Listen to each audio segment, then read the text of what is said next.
Hello दोस्तों, मैं doctor नील राणा आपका राणा होम्योपैथी ट्रीटमेंट चैनल में स्वागत करता हूं। इस चैनल के माध्यम से मैं आपको अलग अलग बीमारियों के बारे में बताता हूं और उनका होम्योपैथिक उपचार भी बताता हूं। इस चैनल में मैं आपको कई बीमारियों के बारे में बता चुका हूं, आगे भी बताता रहूँगा।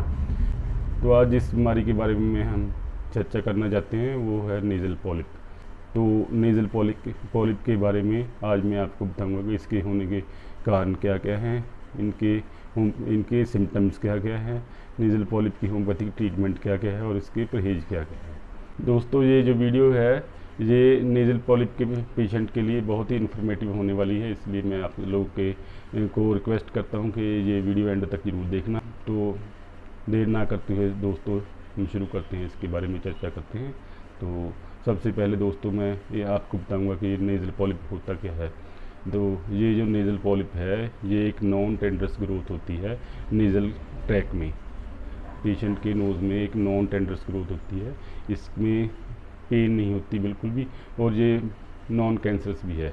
नॉन कैंसरस का मतलब है कि पेशेंट की जान को कोई खतरा नहीं है, मगर पेशेंट जिसको भी नेज़ल पॉलिप की प्रॉब्लम आ जाती है पेशेंट बहुत ज़्यादा तंग रहता है। तो अब दोस्तों मैं इसके कारण बताता हूँ, इसके होने के कारण क्या क्या हैं। एग्जैक्ट कारण तो दोस्तों इसका कुछ अभी तक एग्जैक्ट जो कारण है अभी तक मालूम नहीं है, अननोन है ये। तो मोस्टली ये उन पेशेंट्स को होता है जिनको साइनोसाइटिस की प्रॉब्लम रहती है। साइनोसाइटिस क्या होता है दोस्तों? साइनोसाइटिस होता है कि ये जो यहाँ हमारी एयर कैविटीज़ होती हैं जिसको हम साइनस बोलते हैं, यहाँ भी होती हैं साइनस, इसको हम साइनस कहते हैं। जब इसमें नज़ला भर जाता है तो उसको साइनोसाइटिस की प्रॉब्लम हो जाती है। तो मोस्टली उन पेशेंट्स में नेज़ल पॉलिप की भी प्रॉब्लम आ जाती है। इसके अलावा जो पेशेंट्स को क्रॉनिक इन्फ्लामेशंस होती हैं जैसे कि फॉर एग्जांपल राइनाइटिस होता है दोस्तों कि पुराना जुकाम, जिसको बहुत ज़्यादा पुराना जुकाम रहता है, नज़ला रहता है, उसको हम राइनाइटिस कहते हैं। राइनाइटिस के पेशेंट को भी नेज़ल पॉलिप की प्रॉब्लम आ जाती है। इसके अलावा अस्थमा के पेशेंट को भी आ जाती है ये प्रॉब्लम। अस्थमा मतलब जिसे हम हिंदी में सांस की बीमारी कहते हैं, उसको भी ये प्रॉब्लम आ जाती है। तो इसके अलावा कई पेशेंट्स को एलर्जीज होती हैं, कई डस्ट सेंसिटिव होते हैं, इन लोगों को ये नेज़ल पॉलिप की प्रॉब्लम आ जाती है। दोस्तों अब हम चर्चा करते हैं कि नेज़ल पॉलिप के सिम्टम्स क्या क्या होते हैं। पहला सिम्टम तो दोस्तों होता है रनिंग नोज़। रनिंग नोज़ क्या मतलब भी जो पेशेंट का नाक है लगातार पानी चलता ही रहता है, उसको हम रनिंग नोज़ कहते हैं। दूसरे नंबर पे जो है स्नीजिंग की पेशेंट को बहुत ज़्यादा प्रॉब्लम होती है। पेशेंट को एक सांस में 2-2, 4-4, 6-6, 10-10 छींकें लगातार आती रहती है। मैंने तो अपने इस 22 साल के तजर्बे में जो मैंने नोट किया है कि कई पेशेंट तो मेरे पास ऐसे भी आते हैं जिनको जब एक बार छींकें स्टार्ट हो जाती हैं तो एक बार में ही 200-200 छींकें आती है पेशेंट को। ऐसे ही पेशेंट हमने देखे हैं और होम्योपैथिक मेडिसिन के साथ उनका ट्रीटमेंट किया है। तो तीसरा जो सिम्टम है ब्लॉकेज ऑफ द नोज़। रात को सोते वक्त पेशेंट का जो नाक है वो बंद हो जाता है, सांस आनी बंद हो जाती है और पेशेंट की नींद खुल जाती है।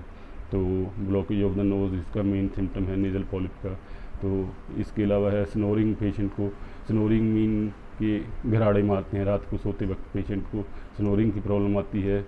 पेशेंट का जो सेंस ऑफ स्मेल है वो कम हो जाता है, पेशेंट का जो सेंस ऑफ टेस्ट है वो भी कम हो जाता है, पेशेंट को सिर दर्द आम रहता है। नेज़ल पॉलिप के जो पेशेंट्स हैं सिर उनका लगातार दुखता रहता है। पोस्ट नेज़ल ड्रॉप शुरू हो जाता है। पोस्ट नेज़ल ड्रॉप होता है जो नाक से गले का जो रास्ता है उसमें नज़ला गिरता है पेशेंट के। तो ये दोस्तों सिम्टम्स हो गए इसके। अब हम चर्चा करेंगे कि इसके होम्योपैथिक ट्रीटमेंट क्या क्या है। दोस्तों एलोपैथी में तो इसका एक ही ट्रीटमेंट है, वो जो एलोपैथिक डॉक्टर्स हैं वो इसका ऑपरेशन कर देते हैं। ऑपरेशन करके जो नेज़ल पॉलिप को रिमूव कर देते हैं। पर क्या होता है कि ये जो नेज़ल पॉलिप की ग्रोथ है वो दोबारा फिर से हो जाती है। पेशेंट को वही सिम्टम्स 6 महीने या साल बाद दोबारा आने शुरू हो जाते हैं। तो ये कोई परमानेंट इलाज नहीं हुआ, क्योंकि जो उसका रूट कॉज है वो तो रह ही गया, वैसे ही रह गया। तो पेशेंट को जो नेज़ल पॉलिप की ग्रोथ दोबारा हो जाएगी और सिम्टम्स दोबारा आने शुरू हो जाएंगे। इसलिए मैं दोस्तों यही रिकमेंड करता हूँ कि आप एलोपैथी ट्रीटमेंट की तरफ ना जाएं और होम्योपैथिक ट्रीटमेंट ही लें, क्योंकि होम्योपैथिक ट्रीटमेंट में जो है इसका पूरा जड़ से ही इलाज है और पेशेंट की जब एक बार समस्या ख़त्म हो जाती है तो दोबारा वापस नहीं आती।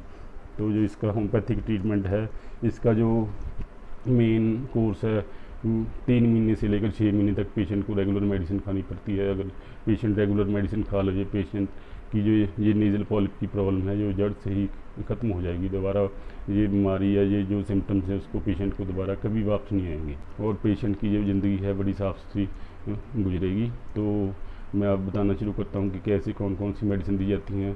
तो सबसे पहली मेडिसिन जो है वो दोस्तों तूजा 200 में दी जाती है। वो हमारी होती है कि जो तूजा 200 है वो इस केस में ट्रीटमेंट शुरू करने से पहले 3 डोज दी जाती हैं। आधे गिलास पानी में 2 बूंदें डालकर 10-10 मिनट के फ़र्क से 3 बार ये डोज लेनी होती है।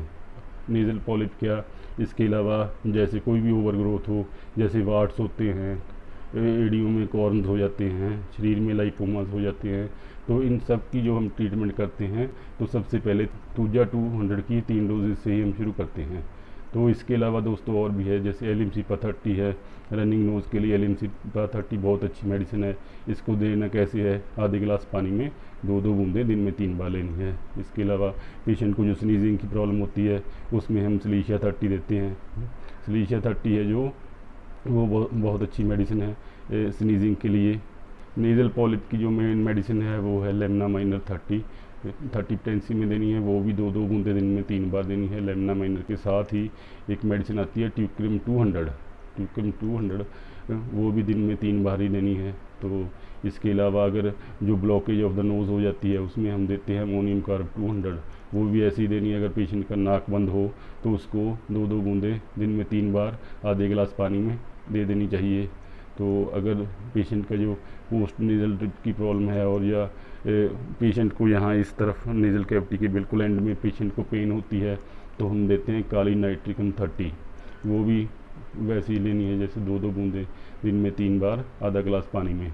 इसके अलावा अगर पेशेंट के नाक में से ब्लीडिंग होती है तो उसके लिए देते हैं हम फास्फोस 200। तो अगर पेशेंट की जो सेंस ऑफ स्मेल कम हो रही है तो उसमें हम क्या करते हैं, सेंगुनेरिया 30 नाम की एक मेडिसिन आती है वो दी जाती है। इसके अलावा रेकबैक की दोस्तों एक बहुत ही अच्छी मेडिसिन है R49 है।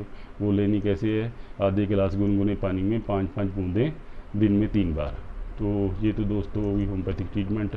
अब मैं इसके परहेज बताना चाहता हूँ कि इसके परहेज में नेज़ल पॉलिप के जो पेशेंट है जिनको नेज़ल पॉलिप की प्रॉब्लम है उसको जो है डस्ट से बहुत ज़्यादा एलर्जी होती है, डस्ट से दूर रहना चाहिए, ज़्यादा से ज़्यादा धूल मिट्टी से तो दूर ही रहना चाहिए, उसका धूल मिट्टी का परहेज करना चाहिए। जो लेडीज़ पेशेंट होती हैं नेज़ल पॉलिप की जिनको प्रॉब्लम होती है तो हम उनको एडवाइज़ करते हैं कि जब वो आटा गूंदने से पहले आटा छाननी में छानती हैं तो वो जो अपने मुंह पे और नाक पे कपड़ा रख ले और नाक को चंगी अच्छी तरह से कपड़े से ढक लें, और जब झाड़ू लगाती हैं तो उस समय भी नाक को अच्छी तरह से कपड़े से ढक लें। तो यही दोस्तों 1-2 परहेज हैं जो जिनका हम पेशेंट को बताते हैं, जिनके बारे में हम पेशेंट को बताते हैं। तो ये परहेज करना चाहिए। ठंड से भी थोड़ा सा परहेज रखना चाहिए। जब ज़्यादा ठंड हो तो उस टाइम पेशेंट बहुत ज़्यादा गर्म कपड़े पहन के जाए, बाहर निकले। तो दोस्तों ये सभी परहेज हो गए। तो मैं आपको एक बात और बताना चाहता हूँ कि ये तो दोस्तों आज मेरा एक छोटा सा प्रयास था नेज़ल पॉलिप के बारे में बताना और उसका होम्योपैथिक ट्रीटमेंट बताना। तो अगर आपको किसी को भी पेशेंट को ये प्रॉब्लम है तो आप होम्योपैथिक ट्रीटमेंट ले सकते हैं।